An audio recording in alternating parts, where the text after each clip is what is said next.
Welcome, today we're going to show you how to send emails with Gmail and n8n automatically without any coding. So it's actually very easy. So how to do that?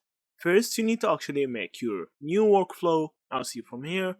After you create a workflow, you need to click on add first step. So from here you need to click on schedule, so this will make a scheduled node or auto node. After that, now you need to choose the interval. You can choose seconds or whatever you want and click on execute.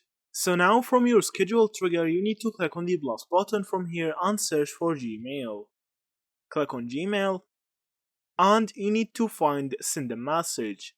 So from here you need to add all the information about the automated Gmail or email message, like who is the person to send it to, and what is the message about, what is the label, what is the subject. I'll see from here. You can just add everything. After you do, you can just execute this step and it will schedule this email message using Gmail and n8n. It's actually very easy. So that's it. Thank you for watching and see you in the next videos.